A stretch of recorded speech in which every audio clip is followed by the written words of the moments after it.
Laura always felt compelled to win, to close every disagreement with her voice as the last echo. That hunger for control often blinded her to the wounds her words might leave behind. That evening, caught in yet another heated quarrel, she let frustration spill unchecked. "You talk too much for a man. No wonder you fall short." The moment it left her mouth, the air shifted. The argument didn't erupt, it collapsed.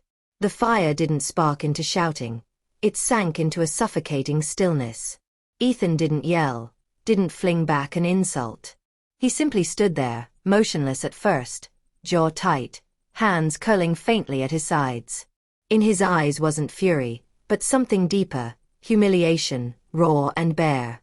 Without a word, he turned and walked out.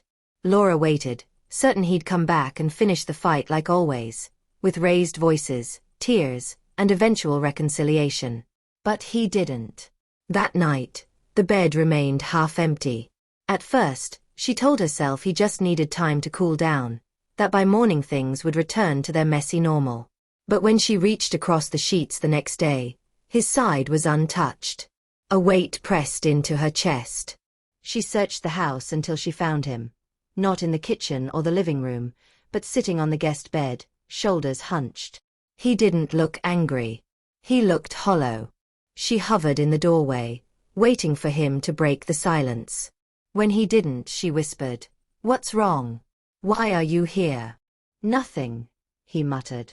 His eyes barely lifted to meet hers. When they did, the quiet in them cut deeper than any shouted accusation. Days blurred together. He avoided her presence, leaving rooms when she entered, stiffening at her touch. It wasn't anger anymore. It was something colder. Final. As though, without saying it, he had already erased her from his life. She tried to pull him back. She cooked his favorite meals, left notes on his pillow, reached for his hand. Every gesture crashed against a wall of indifference. Nothing reached him. Slowly, she began to see what she'd been denying. This wasn't just another fight. Something inside him had broken. Laura had always believed that raised voices meant there was still fire, something worth fighting for. Silence, though, silence was a void. And this silence was swallowing them whole. What she didn't know was that her words had reopened an old wound.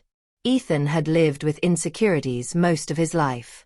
In high school, one careless locker room comment had spiraled into cruel jokes.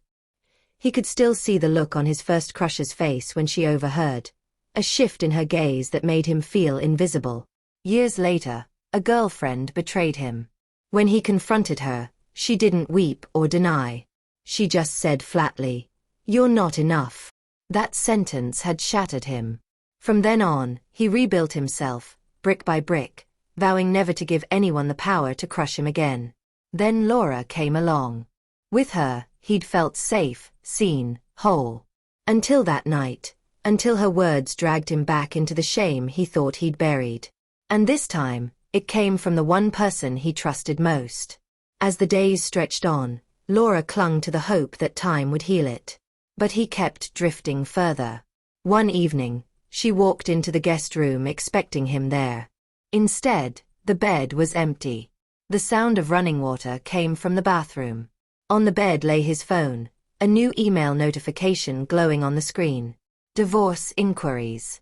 Her chest tightened. She wanted to believe it was nothing, but deep down she knew, this wasn't about one fight. When he stepped out of the shower, she confronted him, voice trembling.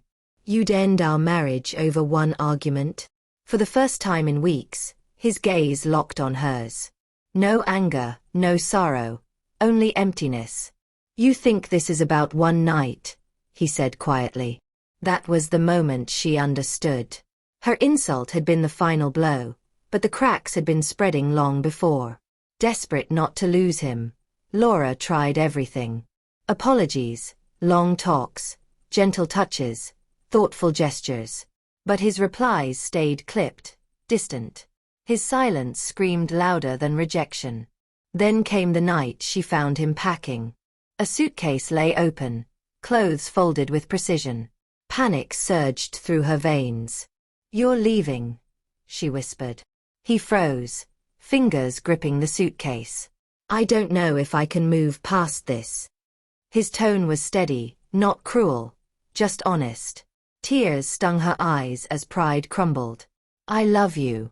I made a mistake I wish I could erase. Please, tell me how to fix this. For the first time, his face wavered. Conflict flickered in his expression. Maybe even a trace of longing. You can't take it back. And I can't unhear it. A pause. Then softly. But maybe I'm not ready to walk away. Not yet. It wasn't forgiveness. It wasn't a promise. But it was something. A fragile thread of hope she clung to. That night, he didn't leave. Yet the damage sat heavy between them, stubborn and unresolved.